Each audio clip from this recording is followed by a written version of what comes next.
What's good, YouTube? It's your boy Dgotsauce, and I'm back with another live stream. Thank you guys for tuning in on this beautiful Monday. I hope you all are doing well. A few things before I get started. Shout outs to all the new people, the new community that has joined. We appreciate y'all viewership. We appreciate y'all subscribing to the channel.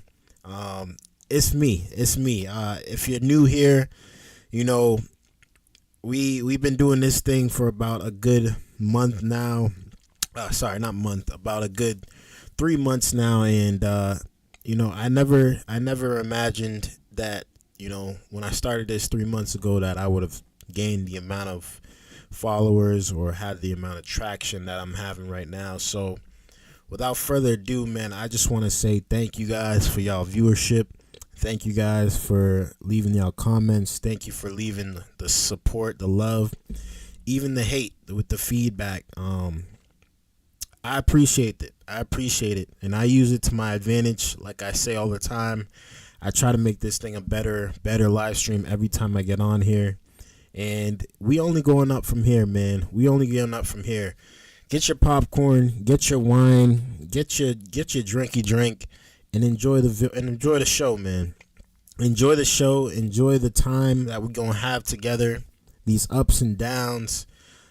Enjoy it, man. Enjoy it with me. I'm enjoying it. I hope y'all are enjoying it, and I appreciate y'all. So, one time for the people, man, that be watching and supporting me. Thank y'all, man. I appreciate y'all for real, man. I appreciate y'all. We ain't gonna be here too long tonight, man. We got some interesting topics that I want to get into tonight, and we gonna start it off in the city of Boston, my hometown. We know we had to do it light. We can't be out here talking about all the rest of the cities in the United States of America and not talk about my hometown, man. It looks like over this past weekend there was a teen house party that ended up getting shot up, and 2 teens got hit and 1 ended up dying from it. Let's tune into the video, man, and see what's happening out here in the streets of Boston.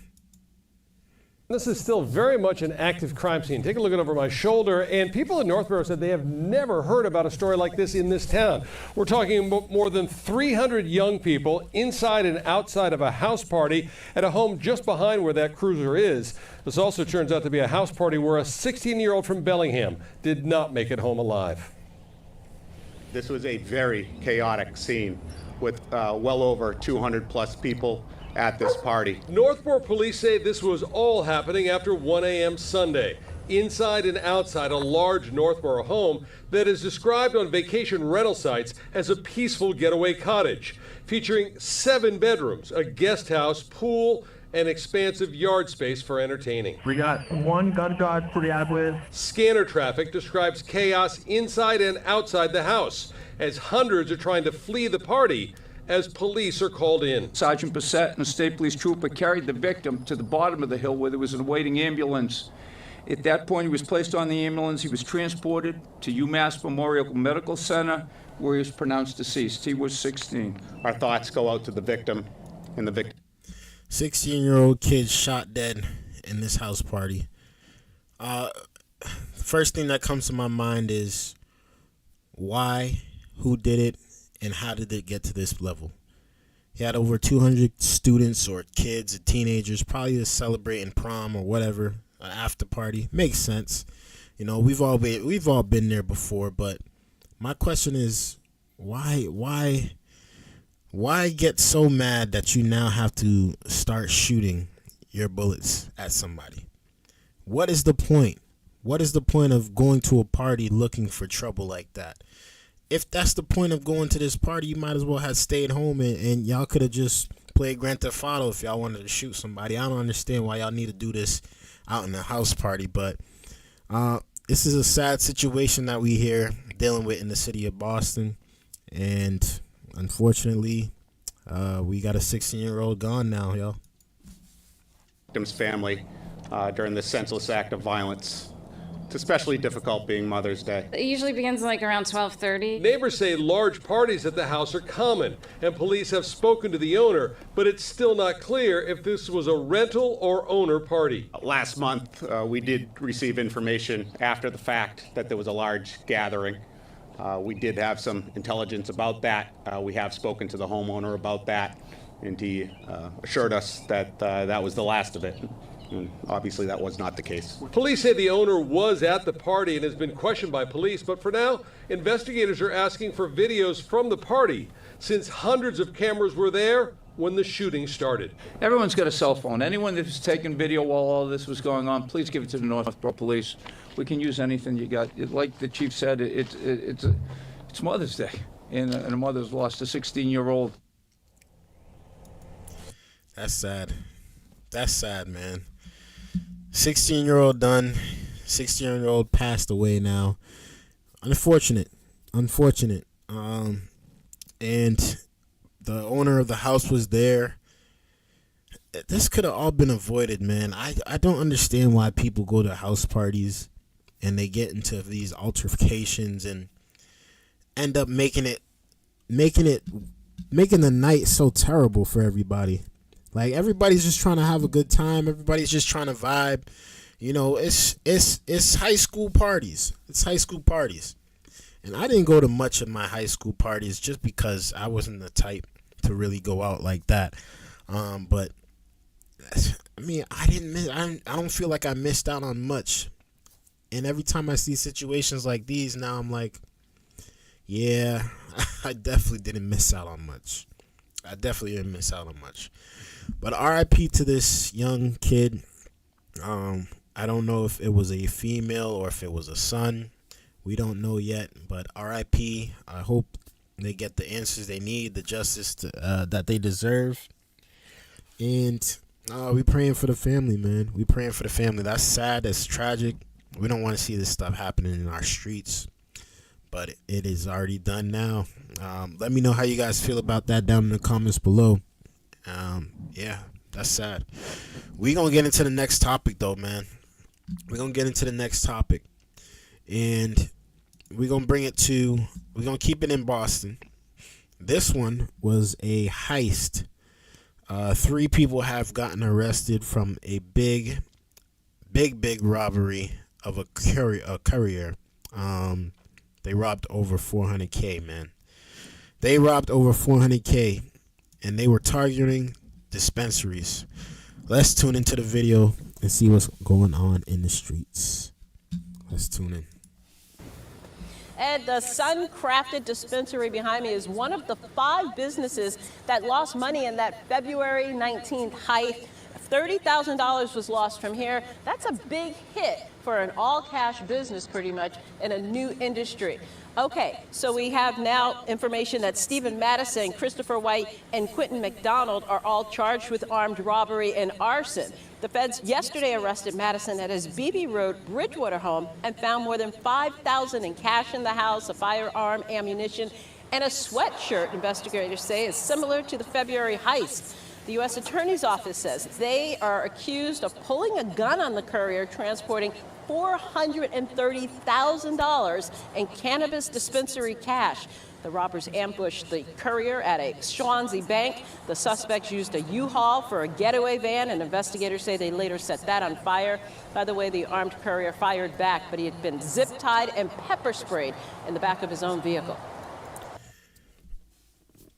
How do you fire back and then you get zip tied and pepper sprayed and put in the back trunk of the vehicle?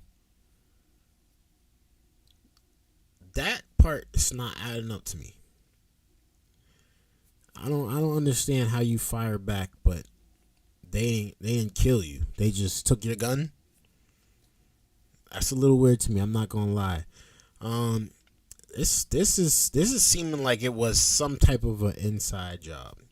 This one right here, they at least had some type of information that only they could know, and they moved according to that information. Somebody had to have told them something about what route this thing was going to be taking. All types of information they could have possibly had known. But this is very very interesting, man. I don't know how to feel about this one.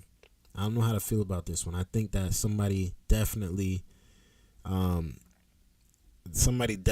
was involved into this and helping, and they probably worked for the place or something. But let me know how you guys feel about this down in the comments below, man. There were early indications that this was an inside job. At least that was represented to us. And, I certainly didn't think it was anybody here at our facility. But most people agreed that, you'd have to know the movements of the transporter in order to really make this a successful heist. Court documents show a photo of one of the suspects at a cell phone store changing their cell phone. Blackity black, man. Blackity black. It don't seem like we can never stay out the news. We can't ever stay out the news. It gotta be us all the time, bruh.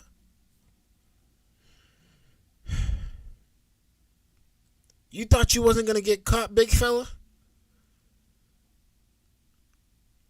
You thought this was just gonna be smooth? You could just return your phone and get a new phone and that's it? Come on, man.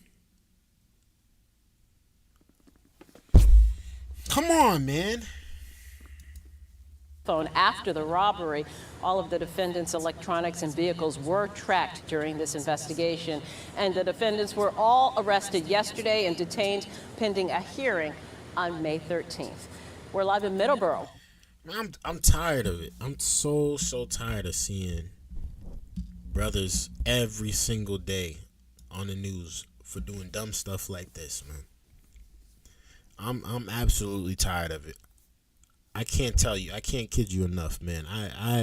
I've been doing this thing for a few months now, and it's almost like every damn episode we got a brother. Every episode we got a brother doing crime. I'm sick and tired of seeing it, man. Let me know how you guys feel about that video down in the comments below, man. I'd really like to know y'all thoughts. Shout out to y'all. Thank you for tuning in. Make sure you guys leave a like on the stream. It's your boy Dgotsauce, man. It's Monday. We feeling great. We are accomplishing a lot. And we doing it. I hope y'all are enjoying y'all night. We got some more topics to get into. And I can't get it. I can't understand how insecure people have to be out in these streets for them to not only do surgery on their bodies, but to do illegal surgeries on their bodies. You can't make this stuff up, ladies and gentlemen. A Boston woman felt in her life that she needed to lose some fat, which I get. I understand. You fat, you want to lose some of the weight, cool. A normal person would say, all right, let me close my mouth. Let me put down some of the snacks. Maybe let me hit the gym. But you know what this woman decided to do? She decided to go to her neighbor's house and have her neighbor perform liposuction in her bedroom. Ladies and gentlemen, we might have the dumbest person ever. The dumbest person ever to walk the streets. Let's tune into the video, man. The police investigation really stunning neighbors in two cities. Everett police say an ambulance rushed a person to the hospital early this morning who got an illegal liposuction at a home in Somerville. Neighbors in both Somerville and Everett tell us the police response has been overwhelming. NBC 10's Erin Logan joins us live in Somerville with more on what she's learned from neighbors and police. Erin. Well, Glenn and Priscilla, both police departments have referred all questions to the district attorney's office, and we have not yet heard back. But I can tell you that neighbors here in Somerville in this Central Street area witnessed quite a scene this morning. Everything from a woman taken to the hospital by ambulance to investigators digging through trash. A few hours before this heavy police presence in Somerville, neighbors on Bucknam Street in Everett witnessed a similar scene around 11:45 Thursday night. It was quite loud, big confusion. Everett police confirmed they were called to this home to take a person to the hospital by ambulance due to an illegal liposuction procedure at a Somerville home. You couldn't. Man, these people is wild, man. Let's give it up for the dumbest people in America, man. For real, man. Let's give it up for the dumbest people in America. What in your right mind would tell you, yeah, you know what? Yeah. Let me go to my neighbor's house. Let me hit her up. Let me tell her, yo, this is how we do the liposuction. I know the procedure. You just got to do it like this, like that, like that. Suck a little fat here out and put it in here if you want, or you could just leave it on the table and we walk away. This is the dumbest stuff you could talk about. The dumbest things. Why would you do this to yourself?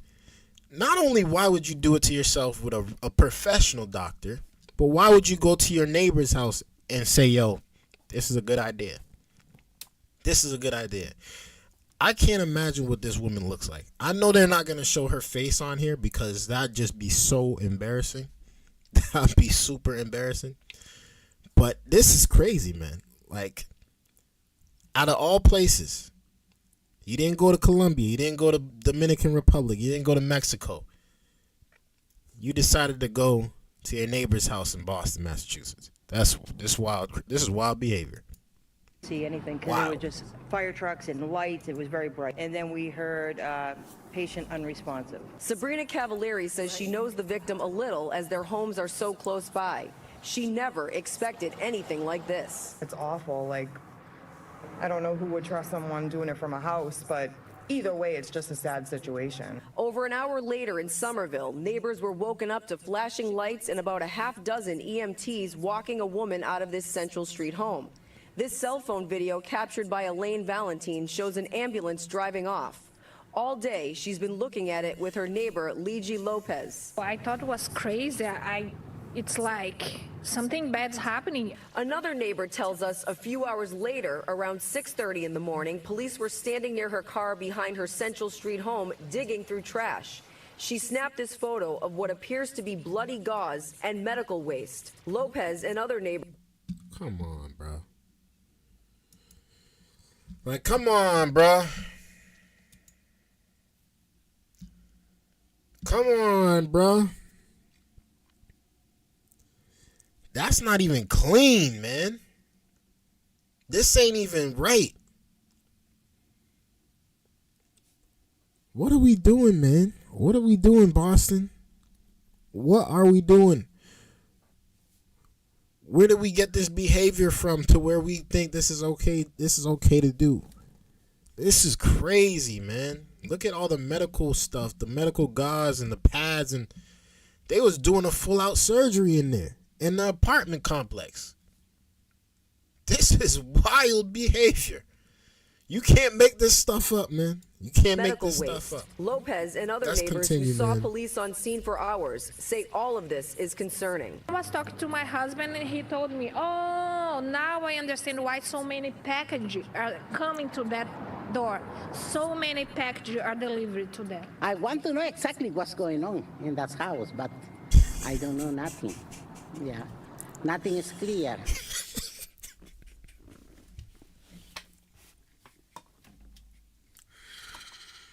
Oh my gosh.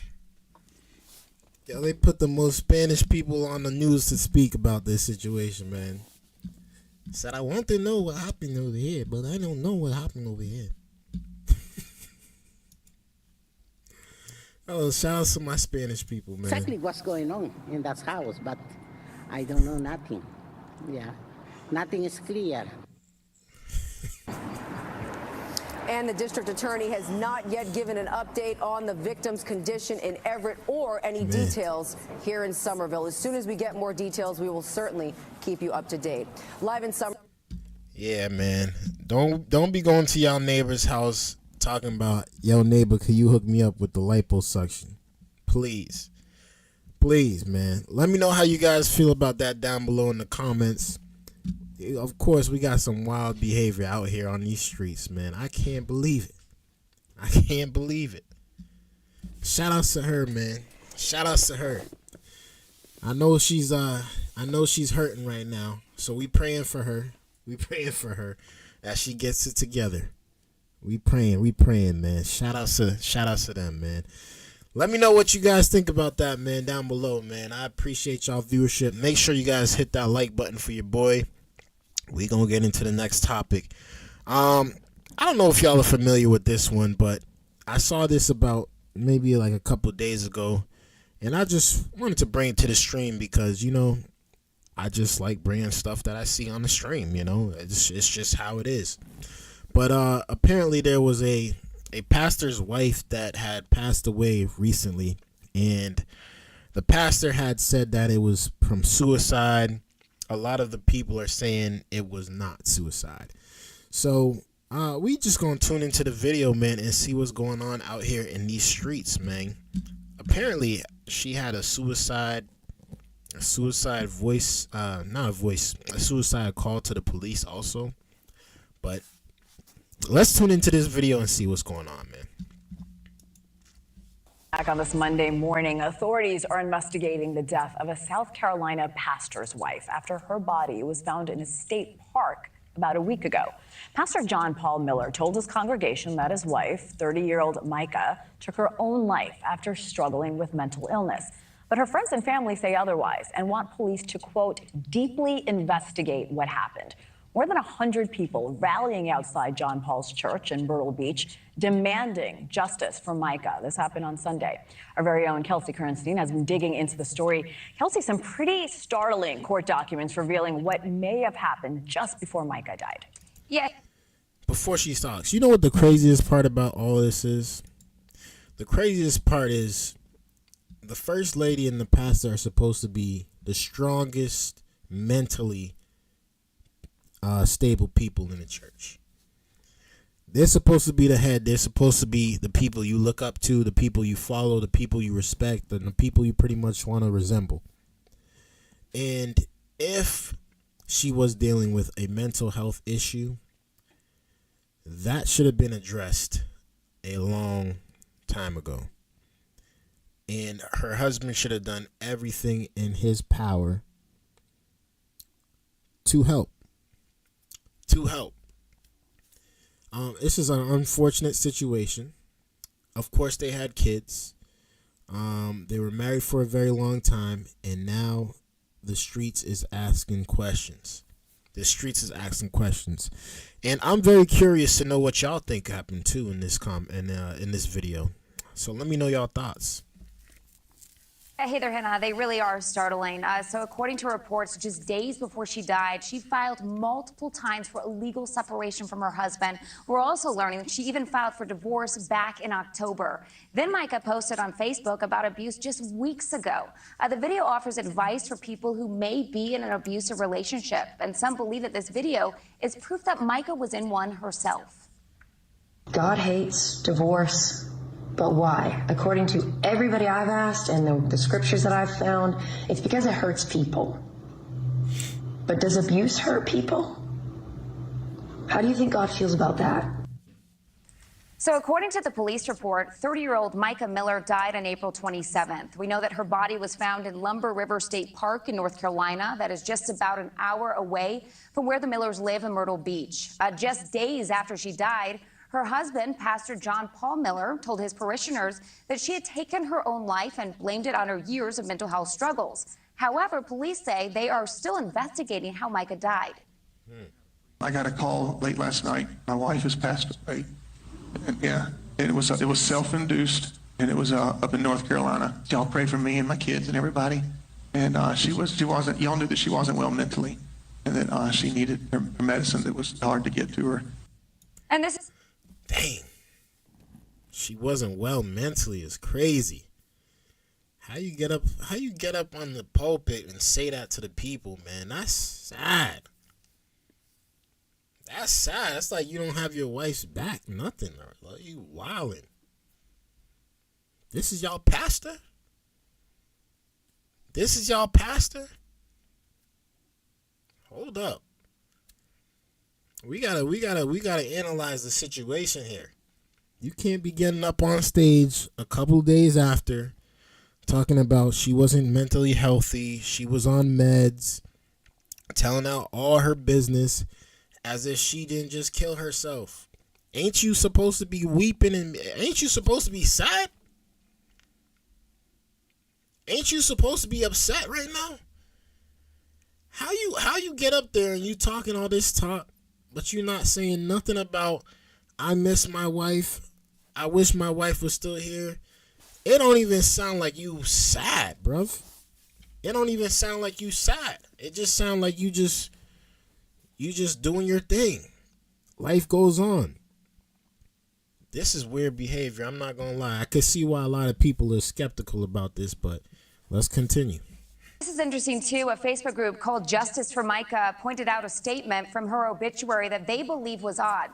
It reads, she would praise her husband after every church service, telling him he was the best preacher in the world, in parentheses, even if it wasn't true. She also told him he was the funniest preacher in the world, in parentheses, even if that wasn't true either. We also know on Sunday, dozens of people came together in Myrtle Beach, and they gathered outside the church to rally. That's the type of support I'm talking about.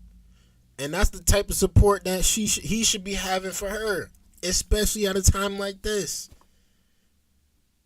Even if you ain't funny, even if you're preaching a bunch of nonsense, she's there sticking by your side. She's there telling the people, yo, regardless of how you feel, this is how I feel. That's the type of support you supposed to be giving out. Not this, oh, she was on meds. She did this, she did that. Nah, we ain't trying to hear none of that. We ain't trying to hear none of that. Let's continue. Let's finish this off. For Micah and send a message to her husband. Take a listen. I came out today to support her family, to support her story because her story is important and it needs to be heard. I remember one time passing by just saying hi, and it was like the biggest smile on her face, saying hi back. Micah's sister also telling her friends on social media not to listen to false stories being shared about Micah. And a friend of Micah is also saying that she spoke to Micah multiple times a week before she died, and that her final text to her on Friday night was not a woman about to die, but a woman making plans to live. We have also reached out to John Paul Miller's church for comment, and we were told that now is not a good time to interview him. Hannah? Kelsey Kernstein, so many unanswered questions. Thank you so much. Thank you. Yeah, I got a lot of questions too.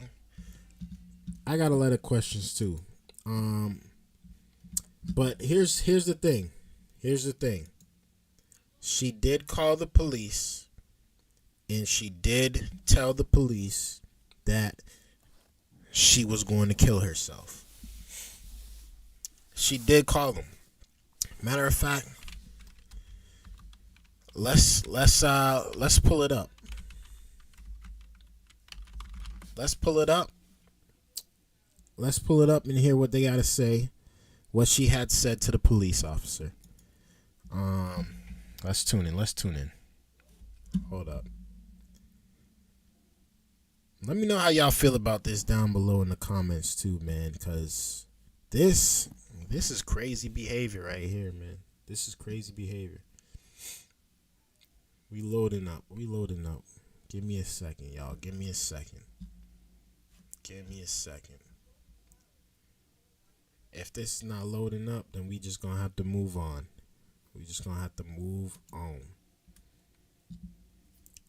Here we go.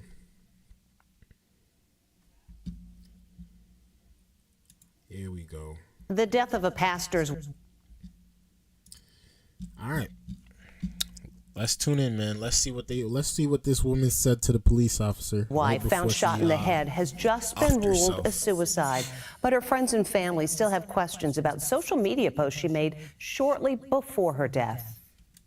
It's an ocean of grief following the mysterious death of a pastor's wife.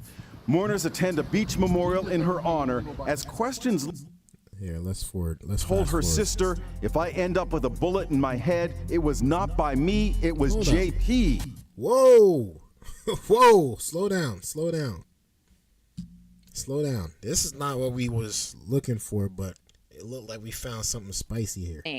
Micah's family allege in court papers that he was abusive during the marriage and that Micah feared her husband and wanted to escape from the relationship. The court papers allege Micah told her sister, if this is I some end new up with info. a bullet in my head, it was not by me, it was JP. JP is her husband's initials. And there is this video that Micah recently posted on Facebook. You don't have to stay in a abusive relationship. A Justice for Micah rally was held outside the church. Justice for Micah! Oh, dang. All right. I was a little wrong then. I was a little wrong.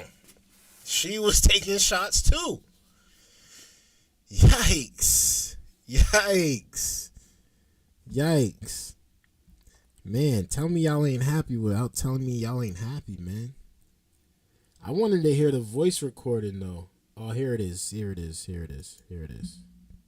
One call she made. Here it is. Tell me what's happened. I'm about to kill myself, and I just want my family to know where to find me. Cops say the pastor was not in town when his wife died. He's been quoted as telling a reporter he never hurt his wife in any way. Now, if you or anybody you know is struggling with mental health, help is available. There's a suicide and crisis lifeline. There's just 3 numbers, 988.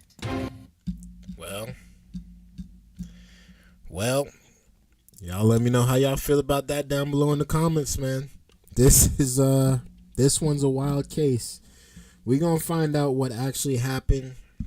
Obviously, prayers up to the family, prayers up to the kids that lost their mother, and prayers for her spouse too. Although they might have not been agreeing, although they might not have been on the same page at the moment, I'm pretty sure this is devastating news to him. It gotta be, and this is unfortunate. We don't want to see this happen. If you guys do ever have mental health issues, whatever you want to call it, seek help for real, man. Seek help.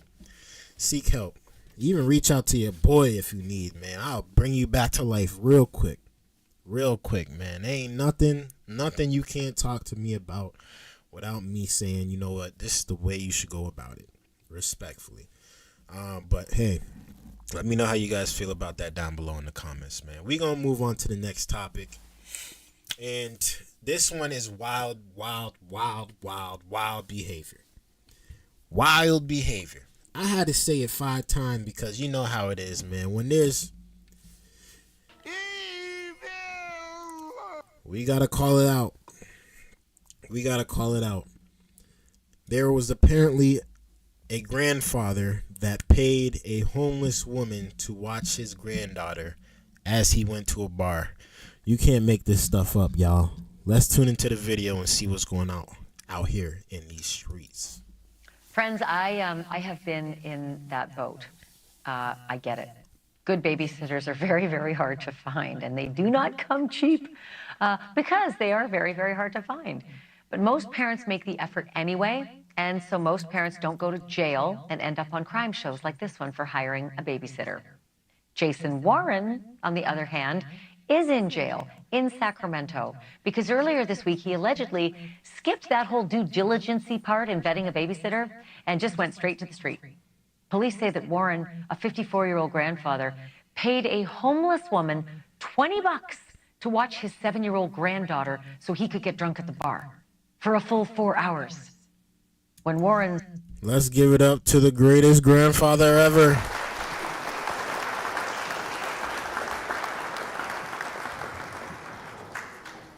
Lord knows, man. Lord knows. It is definitely hard to find babysitting help. But this man clearly got it. He said, you know what? I don't care what y'all talking about. It's not that hard to find a babysitter. We got babysitters out here living on the streets. And you know what? They're the cheapest babysitters you can find in the block. This man thought it was a good idea to bring his granddaughter to a homeless woman to get watched by her. This is great. This is great. He stumbled out of that bar and then couldn't find the girl. He allegedly claimed she'd been kidnapped for human trafficking. And naturally, the police leapt into action with canines and drones and a helicopter. And 30 minutes later, when the homeless sitter heard all the ruckus, she just made her way back to the bar with the child, asking what was the fuss. She'd taken the girl thrift shopping, bought her an ice cream cone, and let her play with her dog at the camp. Cops are actually calling the homeless woman the girl's guardian angel in this story. And Grandpa Jason, he is surrounded by jail guards, and he's charged with felony child endangerment. Yo, I know for a fact the mother or the father, I don't think a father would do this, but clearly a grandfather would do this. So I don't know what the father would do. I don't know. I don't know if the father was at work. I don't know if the mother was at work. We don't know the entire backstory of this. What we do know is that this dude right here is the world's worst grandparent in the United States of America. Not only the United States of America, in the entire world. He's trash. And disorderly conduct. There is no word on what, if anything, the mom is going to say about Grandpa's day.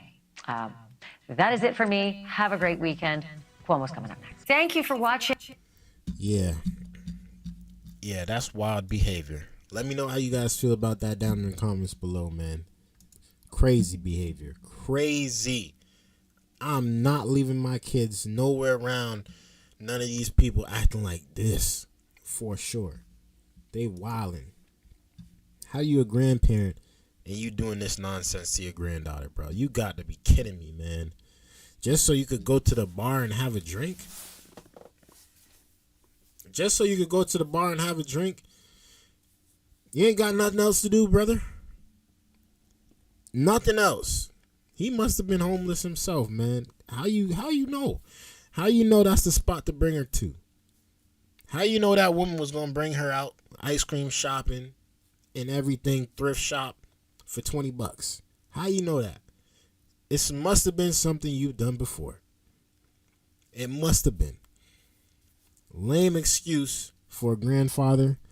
Lame excuse for a parental guardian.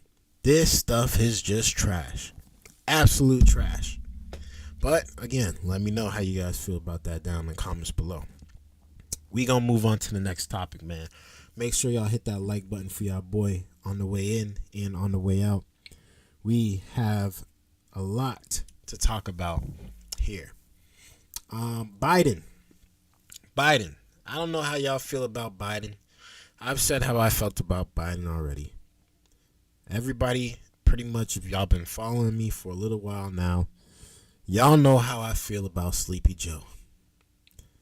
Sleepy Joe has been in and out of the media.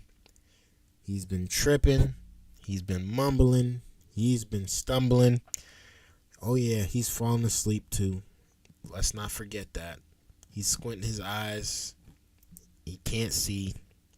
He act like he need glasses, but he wanna sleep. And we get it. He's old. All right, but that's no excuse. If you're old, step aside, man. If you're old, step aside, because the people is looking for a guardian savior right now, and you are not it. In my opinion, you are not it. Trump is not it either, but Biden is definitely not it. Let's tune into the video and see why Biden may actually lose this upcoming November. Let's tune in. Steve Forbes, Steve, this train wreck of an interview on CNN where this stuff about Israel came out, Biden is being called out of touch. Steve, also in that interview, Biden tried to topspin his record 19% inflation, saying, quote, Americans have the money to spend. Aren't grocery prices up 30% on his watch? And in the battleground state of Wisconsin, up double digits where he gave that interview? Just because you said shows how out of touch he is. And he tries to make people believe the inflation rate was high when he took office. It was 1.5%. It reached a peak of 9%. And if you include interest payments, which people have to make on mortgages, on car purchases, on credit card borrowings, the real price of cost of living went up 18% and is still going up at a 7 or 8% rate today. That's why his ratings on the economy are in the tank. And every time he makes these crazy statements, people realize he is really losing it. And that's why he's going to lose the election, and he could even lose the nomination as he continues to deteriorate along with the economy. So, Steve, let's watch what happened in that interview. And then we want to get your reaction to a small business owner in Wisconsin. Watch this. Grocery prices are up 30%. That's a real day-to-day pain that people feel. And it's real. But the fact is that if you take a look at what the people have, they have the money to spend. Voters by the people have the money to spend, but they complaining about spending the money? That don't make no sense. People they don't got the money to spend. All the money is going towards taxes, all these inflation, and everything is going up. Gas, groceries, rent, mortgages, home prices, cars. Literally, everything went up. Everything went up. And this man got on live television and told the people, it's not as bad as you think. You got the money in your bank account. Just spend it. Okay, if that's your solution, okay. You got it, Biden. You got it.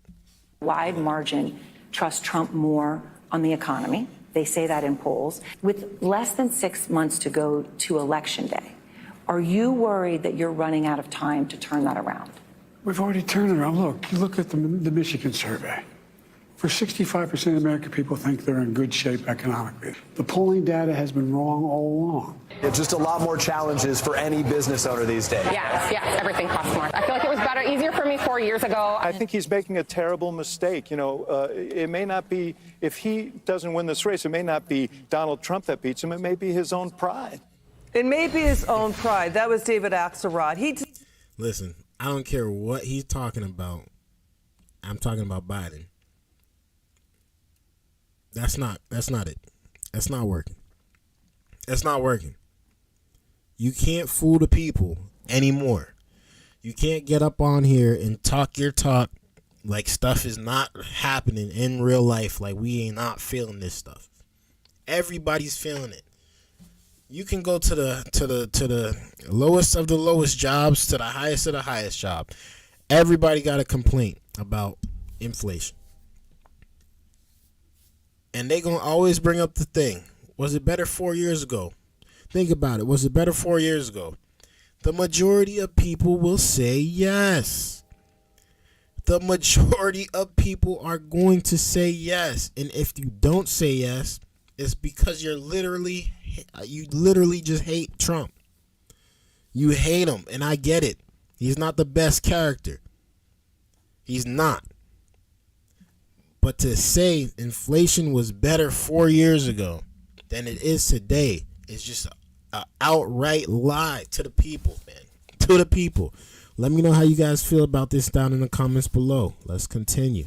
He's denying political reality, economic reality, and the polls. It's Quinnipiac, it's Pew, it's Gallup, it's Monmouth, it's Emerson, it's Harvard-Harris. It's a slew of polls showing that he is tumbling down into the 30s in approval ratings. Steve, this is at record lows where incumbents typically lose. I mean, Speaker Johnson is calling Biden's gaffes senior moments. I mean, Biden claimed inflation was 9% when he came into office. It was a quarter of that. Less than 1.5%.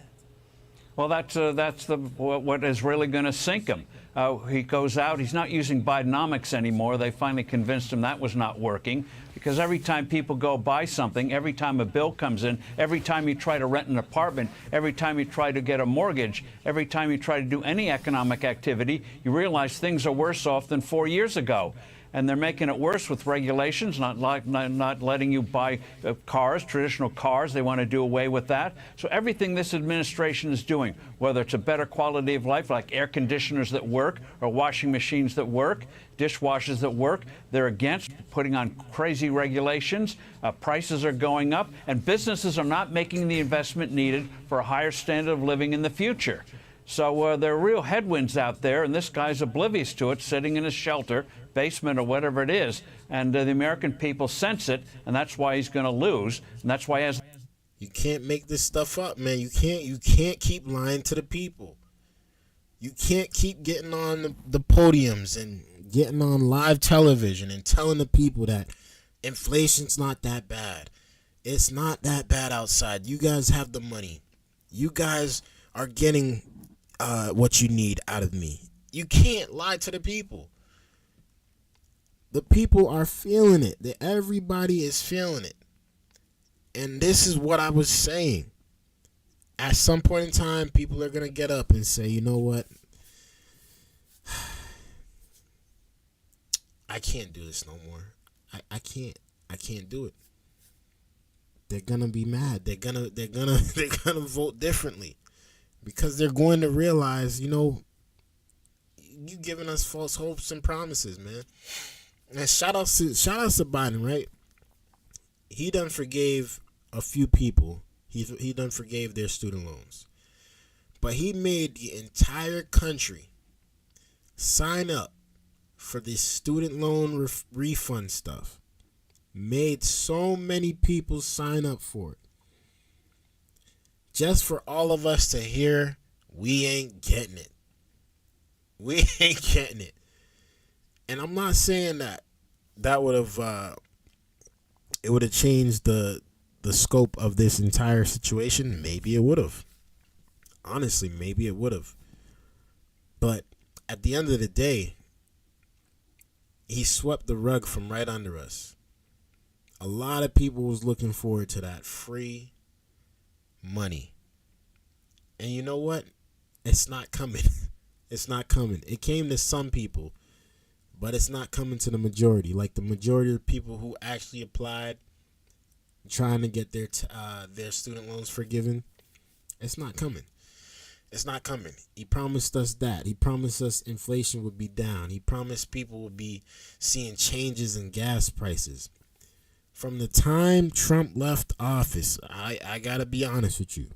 In my opinion, in my humble opinion, this might not fly with everybody because we all living in different places. But from the time this man, Joe Biden, got in office, every single thing started going right back up.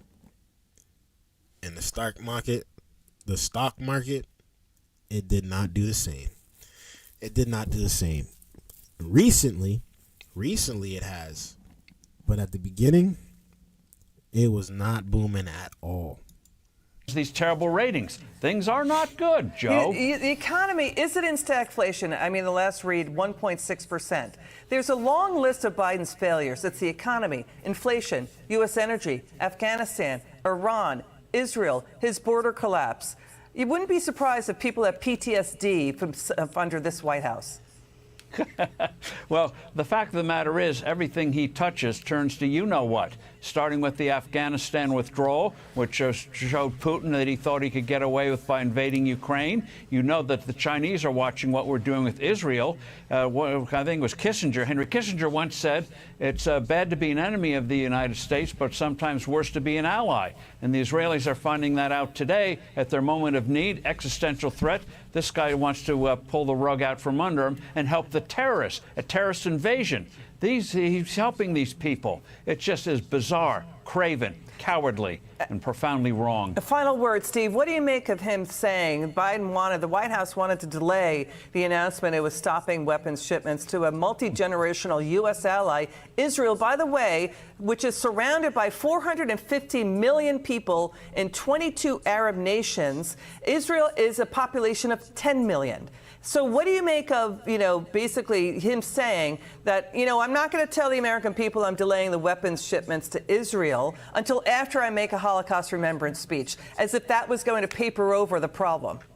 He's trying to do it both ways instead of having the courage, like a Franklin Roosevelt, who took tough steps to prepare America for World War II, and other presidents who made tough decisions like Lincoln. And that's what leadership is about. And then he never explains to the American people what's at stake in Ukraine, Israel, and elsewhere. That's why he's floundering. The American people are disgusted with him. Got it, Steve. And talk that talk, man. Talk that talk, man. Ain't nobody falling for it, man. Ain't nobody believing in it no more, man. Let me know how you guys feel about that down in the comments below. I'd really, really, really like to know y'all thoughts. It seems like Biden is he still has a lot of core fans. He still has a lot of core followers. Of course, that's never going to change. But for those independent people that, didn't really have a choice, didn't really have a vote yet to give, a lot of people that I know that are independent are more swinging towards Trump than Biden, regardless of what he's dealing with legally, regardless of what he's dealing with every single day when it comes to the courthouse. They don't care. I'll tell you the truth. They don't care. The only way that they won't vote for him is if he's locked up in prison. And it's sad to say, but this is the two faces we dealing with. We dealing with someone who may just go to prison shortly, and someone who might go to the cemetery shortly. So it's a toss up. I'm just hoping that, whoever gets in next does do the job correctly, regardless of what. The American people are looking for something different, and it's not just about Trump and Biden. It's more about how can we make this place an elite country again. Honestly, how can we be the top dogs? How can we be respected again worldwide? How can we lower inflation? How can we get the groceries back in order? How can we raise minimum wages all across the board? How can we lower taxes for those middle class people and lower income people? How can we bring more jobs to the field? How can we lower college expenses? Everybody wants to go to college, but they don't realize when we go to college and you get out, you got a whole mortgage you got to pay back. And then you're trying to look for a mortgage. At the same time, you can't get a mortgage, so now you got to rent forever. It's a bad cycle. It's a bad cycle. But one thing that they're not telling you is how to beat this cycle. They're not going to tell you, and they won't ever tell you, because they want you to be stuck. They want you to be stuck knowing that they can't really help you. You have to help yourself. You have to help yourself. And that's why I look at politics and I'm just like, man, this is very entertaining. At the end of the day, regardless of who wins, regardless of what, I know for myself, I have to be doing my own thing. I have to be on my own grind. I have to be putting up my own money, putting up my own hustle. I have to get to it because I can't allow and I can't wait on the government to hand me out anything. I can't do it. It just does not work like that. I've never been built like that. I don't want any handouts. I appreciate the handouts. Like when we got that stimulus check, shoot, I was all up in the house just chilling. Just straight chilling. I'm not gonna lie. It was nice. I would do it again. But at the same time, I would never sit there and beg or ask the president, ask any government to hand out money. I'm just not that type of person. I can't. It's not in me. I'd rather go out and get mine the hard way. The harder you get it, the harder you're going to take to lose it. But again, let me know how you guys feel about that down in the comments below. That's a little game, man. That's just a little game from me, man. If you guys want to be successful, y'all have to go out there, hustle, kill it, do what back you in the gotta fall, do. Dominique Brown. Because, my bad, I'm getting a little ahead of myself. Because there's no depending on the government. The government don't care about you. They don't care about you. They never will. Of course, they'll do some stuff that affect you, maybe. Globally, they'll try to help a community, but they will never go to one person and say, yeah, we got you. That's not going to happen. We got to get this money by ourselves. We got to chase the bag. We got to do what we got to do. Oh, what up, D? What up, D? Thank you for tuning in. I appreciate you. You know, we grinding, D. We grinding. I see you. Do your thing. Keep doing your thing. You already know it's always love, D. Always love. But we going shortly finish off this live. We got a couple more videos that I want to get into. And this next one, man. Oh, I think this might be the wildest video that I have out here today. Not entirely. I'm just talking about this live stream. I'm listening while I feed on some critters. Boston Strong, baby. Same, D. Same. You already know, D. It's always love. Enjoy your food, man. I've been seeing you. I've been tuning into you sometimes, you know, when I get the chance. It's always good to see a fellow streamer. Shout outs to Access Humboldt. Y'all go follow her if y'all living in Humboldt County, or if y'all just want to be entertained and educated at the same time. Shout outs to Access Humboldt Unincorporated. My girl D, man. Another live streamer. But yeah, this next video, very entertaining. And I don't know why they would allow, they didn't allow it, because the teacher ended up getting fired, but I don't know why a teacher would think that it is okay to be a teacher and then be a part-time, how can I say this? Okay, I'll just say it the politically correct way. A rapper. Let's tune into the video, y'all, and see what's going on here out in the Detroit streets. Back in the fall, Dominique Brown earned Teacher of the Month honors, and then 2 months later she was fired, but it wasn't about anything she did in the classroom. She says a parent complained about her rap career, which was off the clock. By now, Drippin' Honey's music video, Drippin' 101, has been seen by tens of thousands across numerous social media platforms. And it combines two of her passions, rapping and some of the students she's taught. That's right, a U.S. history teacher who's moonlighting as a rapper. But last month, she was forced out of her teaching job, and it started with a parent's complaint. That's when the first meeting was with my dean and the principal, and they were just telling me like, hey, a parent said that they seen your social media and that you're a black influence because you're a rapper. Drippin' Honey's real name is Dominique Brown. She says that the parent continued to complain even though the educator was named Teacher of the Month.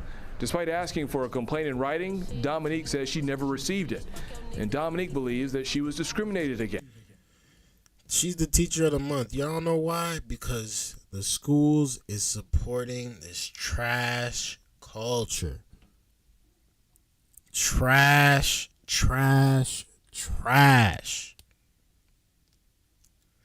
She's probably a phenomenal teacher. She maybe was teaching the kids exactly what they needed to do when it came to math. But that's not the only thing she was teaching him. She was teaching him the worst part of a lot of our communities. Violence, bad grammar, and just toxic behavior. I don't know any rappers, honestly, I don't know any rappers that I can look up to and actually say, that's a genuinely good person. Like, I think like they're an amazing person. Like, they've done so much for the community. Now I get it. You're not a drug dealer. So we're going to cut you some slack here. You're not a drug dealer, but you are a rapper. And you're influencing a whole generation of kids to be the same as you. Now, I can't imagine how much kids is going in her classroom and they're thinking now, oh, my teacher was a rapper, I should be a rapper. Not instead of, oh, my teacher was a teacher, I should be a teacher. It's distraction. It's complete distraction. You're confusing the kids. You're making them go down a pathway that they don't need to be going down. Stick to teaching. If you wanted to be a rapper, you should have thought about that before you went into the career of being a teacher. Because you can't mix both crowds. We don't want that. It's a bad behavior, but let's continue. Yes.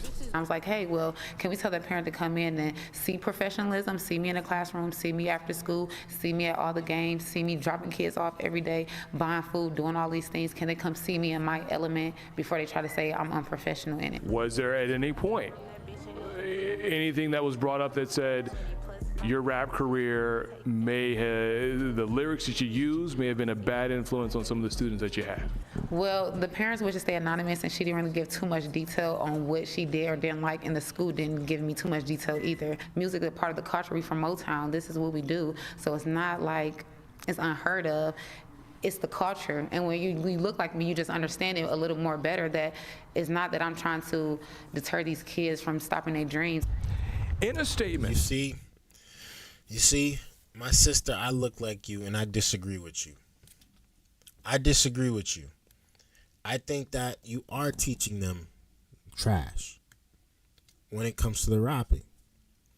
They're kids. They need to go to school. They need to learn. They're here to learn.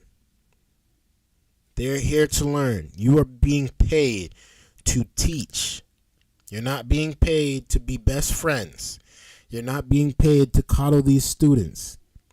You're not being paid to teach these students how to rap.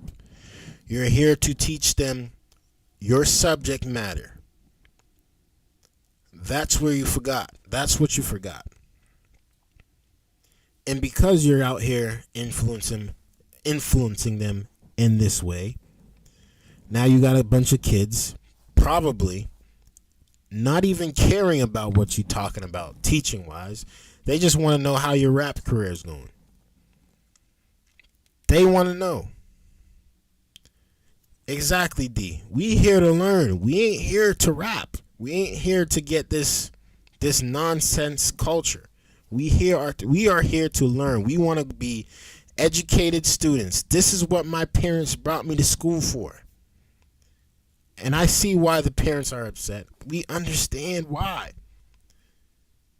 It's trash, man. It's trash. A spokesperson for Taylor Preparatory High School, which is a charter school, said they're aware of Brown's allegations, but student and employee privacy rights limit what they can say.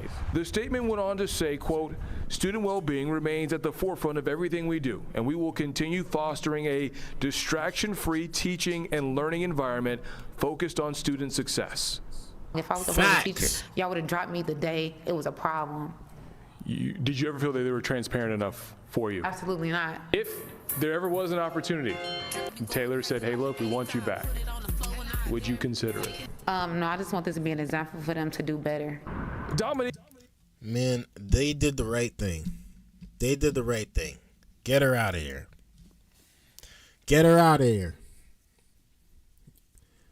We don't want that in our schools. We don't want our teachers being rappers. We want our teachers being professionals. We want our teachers being educators. We don't need to bring this trash culture everywhere we go. We don't need that. How you expect to get another doctor out of this school? How you expect to get a lawyer? It's trash. It's trash. You're forming rappers. You're not forming doctors and lawyers and professionals. You're forming the worst part of the community. And I understand. Some of y'all love it. Some of y'all love it. Y'all can't wait to hear another rap song. And I get it. Kudos to you. But for the majority of us, we don't care for it. We don't care for it. We want our kids to go into school and not be influenced by this trash culture. We don't want it. And we prefer our teachers to feel the same way. I don't know what's so hard to understand about that. Let me know how you guys feel about this down in the comments, man. These teachers is wilding. These teachers is wilding out here in these streets. Shout outs to Michigan, man. Shout outs to Detroit. Shout outs to Detroit. That's crazy. That's crazy. Make sure you guys leave a like on the stream, man. If y'all are enjoying this so far, we got one more topic to get into, and this one is in Houston. This one's a very, very controversial topic right here. I saw this one yesterday, and I was like, oh man, I gotta talk about this. I'd really like to know what the people feel. I'd really like to know. And I was looking through some of the comments of this video. This one is about the teacher. Excuse me. This one is about the teacher who allowed his students to unbraid his hair. And he got fired because of it, y'all. He got fired. Let me know y'all thoughts about this video down below, man. We're going to get into this one and see what's going on out here in these streets. And thank you all for staying up late with us here on The Factor Uncensored. We have a great show planned and some great guests. Look, you're back. Command Performance. First up tonight, the viral video that has started a conversation on boundaries versus bonding for teachers and their students. Take a look at this. A high school teacher who goes by Jock Lee on TikTok posted it. It shows him sitting down while his female students unbraid his hair. There's been a very mixed response to it. Some praising him on building relationships with students, while others express concern that the teacher is allowing his students to get a little too close. Mixed feelings about this. First of all, to the teacher, I understand you trying to be teacher of the year. I understand you maybe had a hair appointment after work. You trying to get your hair unbraided. But get them little kids' hands out of your head. You're wildin'. You a grown man. Get a grown woman to take out your hair. Ain't no reason you should have a bunch of 16, 15, 14-year-olds unbraiding your hair and you out here recording it on TikTok Live.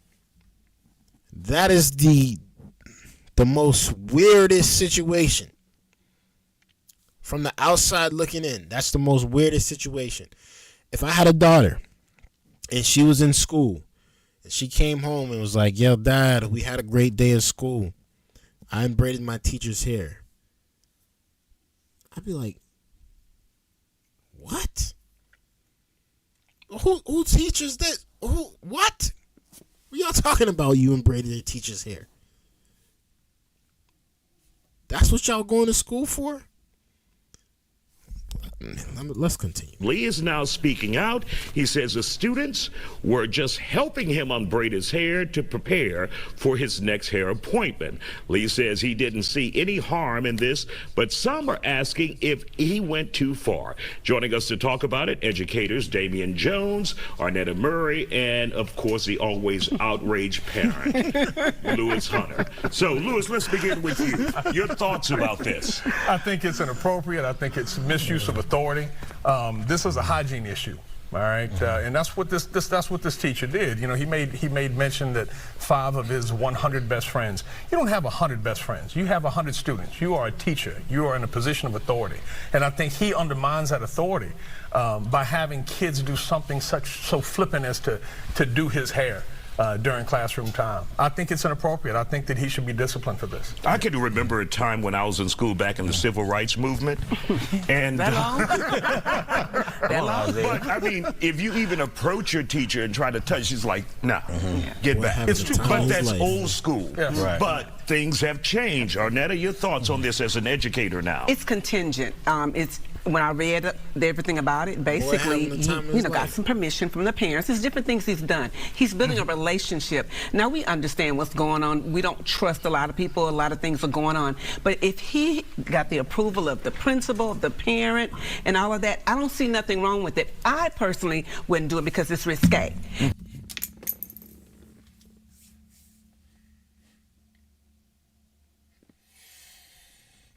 Ladies and gentlemen,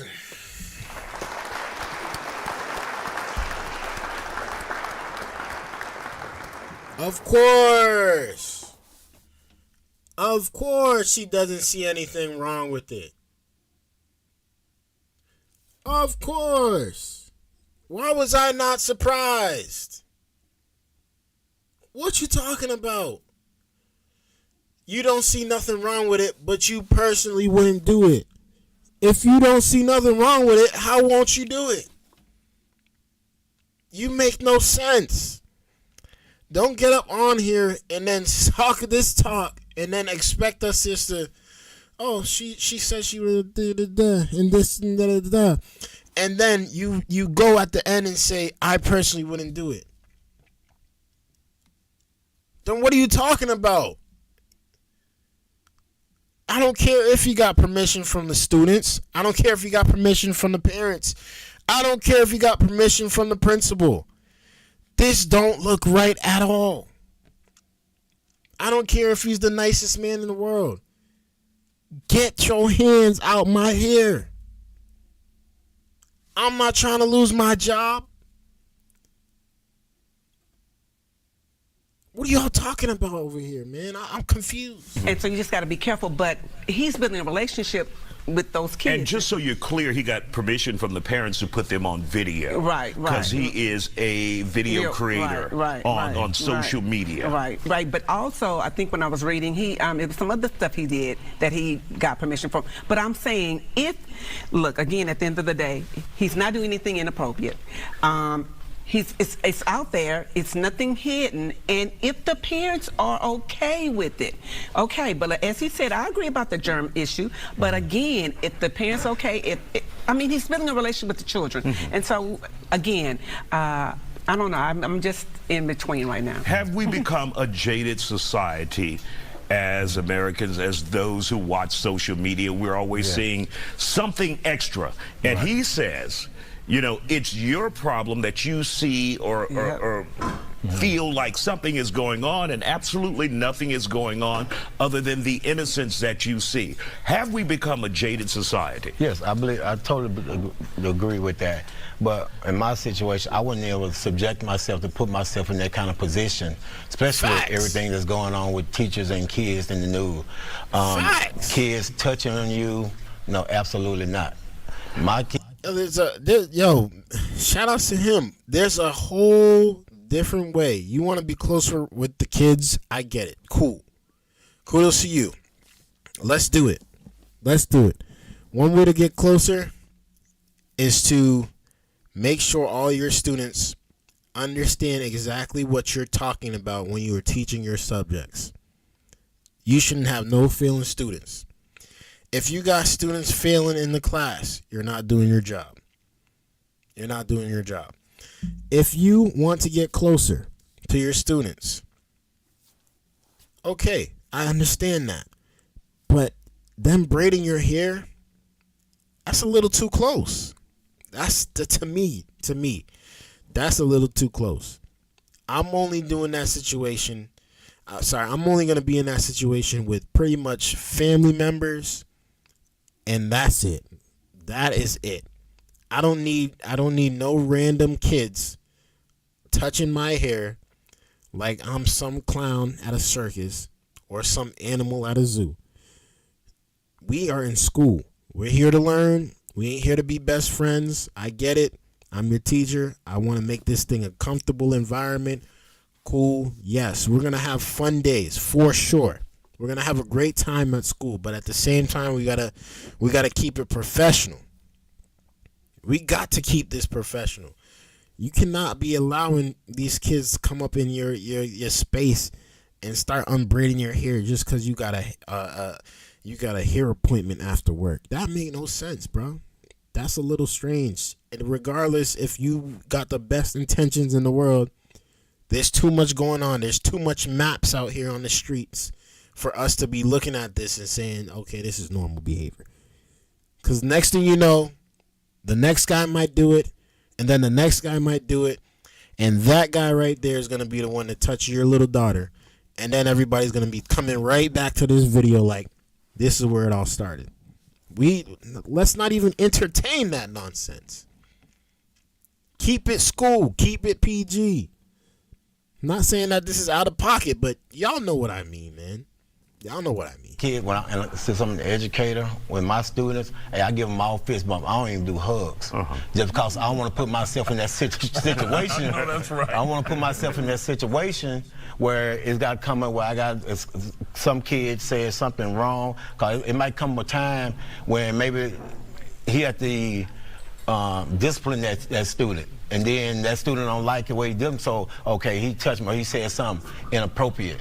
That's a whole nother area. But you wouldn't let him braid your hair? No, sir. I don't have no hair. That's why I don't have hair.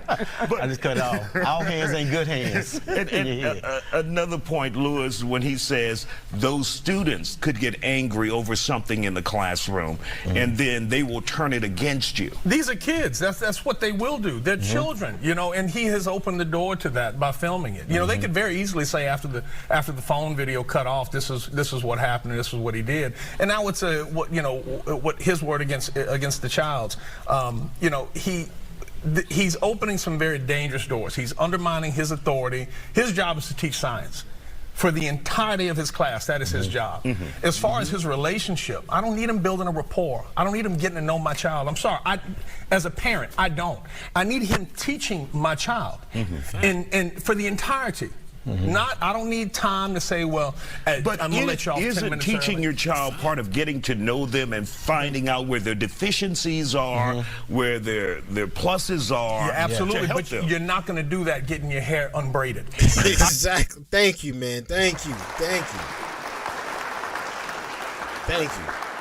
Regardless of if we here to be close to the students and make sure that everybody's learning, this has nothing to do with you putting your hands in my hair, unbraiding my hair. That's not what teachers are for. That's some weird behavior, man. That's some weird behavior. Like even when I was growing up in middle school, college, high school, that wouldn't even be a thought. That wouldn't even be a thought. Like I'm literally going to school for school. I'm here to learn. Yes, I have some friends. Okay, me and my friends are gonna connect. Cool. But me and my teacher being that close, that's not a thing. That's not a thing. If I need help, I'm going to my teacher. If I need stuff breaking down for me, more simplified, I'm going for my teacher. But for me getting that close to my teacher to where I feel comfortable touching their scalp, nah, we ain't here for that. We ain't here for all that. Honestly, we're not here for all that. You here to teach science. I need to know about science. I Respect. can have him washing my car in the parking lot and saying, "Hey, I'm trying to build rapport with these kids." But this is Sounds not, like free labor to me. But let me say, this is not an ongoing thing. And by the way, two seconds. Teachers, we appreciate you. It's the week of your appreciation. I thank you for everything you've done. Again, let me move on. It's not something that he's doing continuous. He's doing a lot of things with them. Playing soccer, doing other things. So again, he is teaching. He's trying to bridge that gap. And yes, you gotta be careful, but you gotta make sure it's okay with the parent. You may have a problem with it, but another parent might not. But that gap is not in his head. It's not on top of his head. But he's doing both. And that's what I'm saying. Nobody's talking about he's pushing education. He's doing that and that. He's doing both. So again, he even try to relate it to science. You know, we even try to say this is symbiotism. You know, it's not. He's having these kids unbraid his hair because he didn't manage his time well enough to do it himself. This is a hygiene issue. Get your hair done at home on your own time. When you're taking taxpayer dollars, you teach my child. And he did. His teaching is not the issue. For the whole time. But you got to teach from bell to bell. That's what they tell you. Teach from bell to bell. So what would be next? They popping the pimples on his back? He might have been on lunch. But I got the parents' permission. He might be on lunch. You know what I'm saying? He popping pimples on his back. He might be on lunch. Yeah. She probably think he look good, man. That's probably it, bruh. That's probably it. That's probably it. She probably think he fine. I seen some of the comments. Oh, he's fine. I'd unbraid his hair too. This culture is trash. Trash. We can't get on the same page.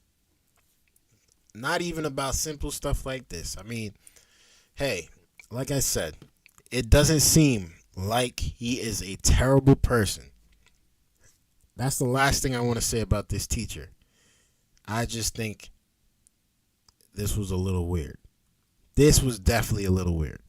But let's finish this video off, man. He was painting. They were painting his nails. Let me say this again, teachers. I appreciate everything that you've done. He got the parent permission to pop the pimples on the back. They're going too far. I get what you're saying. Hopefully, I have all the respect for the teachers in the world. I think that he hurts the discussion that teachers need more pay, which they do. They need more pay. But this hurts that discussion when you've got them unbraiding your hair because you were too irresponsible to get it done the night before on your own. And I'm saying we don't know the logist of that. I believe he did it on his lunch break. I believe he did it on his he said it's just wrong. It's just wrong. Anytime he said that you got a kid physically touching you, it's just wrong. Like I say, I do fist bump. I don't even do hugs. Okay, but I do hugs. Yeah, see, I don't even put myself. And you might be able to get away with that. You're a black female. Black males, I've had the fight. You want to stay away from that. Thank you guys for joining us. Still to come, you can join. Back in the fall, Dominique Brown earned Teacher of the Month honors, and then 2 months. Back in the fall, Dominique Brown earned Teacher of the Month honors, and then. Shout out to them, man. Shout out to them. Yeah, let me know how you guys feel about that down in the comments below. I'd really like to know y'all thoughts. I'm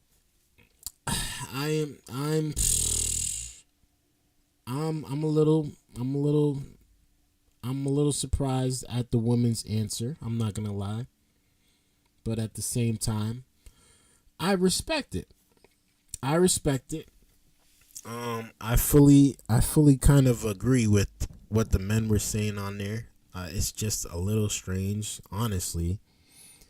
And regardless of how close this guy is trying to be with his teachers, with his students, I don't see the reason to do all this extraness. I personally don't understand why. But next time he'll probably have to manage his time better, just so he's not late on his hair appointment. And maybe he'll have a job, hopefully soon, again one day, teaching. Just teaching. Not all this TikTok stuff, not all this new age, we can be best friends and we can teach. No. We need teachers. We need teachers. That's how we get a bunch of slow students. Because y'all ain't teaching correct. I'm not saying you a bad teacher, my guy. But you definitely going about it the wrong way. Let me know how you guys feel about this down in the comments below, man. Thank you guys so much for tuning in. I appreciate y'all viewership. It was a phenomenal show. It was a phenomenal show. We a little over 1 hour and 20 minutes. Again, thank you guys so much. All the people that tune in, all the people that said stuff in the chat, all the people that just came in and just viewed and left a like. I appreciate y'all, man. I really do. We're growing. We're getting better every single day. We're trying to learn. We're trying to be better people along the way. And we're going to help those out that need the help along the way also. You know, this channel is, honestly, this channel went from, it went from basketball to pranks to back to basketball to now we're here doing my long awaited, because I really wanted to do this a while ago, but you know, I just never had the time, and now I have the time to actually just come on here and do a little podcast type thing, you know. And from where I started at with it to where it is now, I'm very grateful, and I'm not going to take it for granted. But at the same time, I know I still have so much work to do. I have so much work to do. And, you know, this is only the beginning. We're going to keep growing. We're going to keep getting better. There's a couple things I want to leave with you. Make sure you guys hit that like, obviously. Make sure you guys hit that subscribe button for your boy. There is a new, you can join the channel now. There's a memberships that you can join the channel if you guys ever wanted to do that. There's different tiers. You can choose what tiers you want. Eventually, you guys will see, you know, for the members only, there'll be special perks. You'll get special discounts on the store and blah, blah, blah, blah. You get perks. You get to see the videos first before anybody else gets to see them. And you guys get to connect with me more on a one-on-one personal level because you guys have closer and better access to me. So if you guys are interested, feel free to join. If not, I understand. The show goes on regardless. I'm honestly just thankful, man. I'm grateful. I'm happy. I'm in a good space, and I want you guys to be in a good space too. At the end of the day, you guys make this show a better place.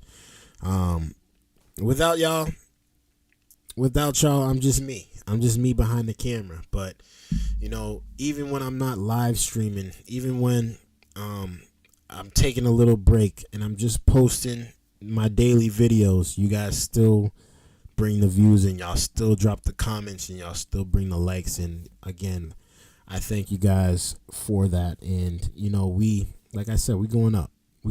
Nothing's stopping us. It's all gas, no brakes, all 2024. That's been the motto.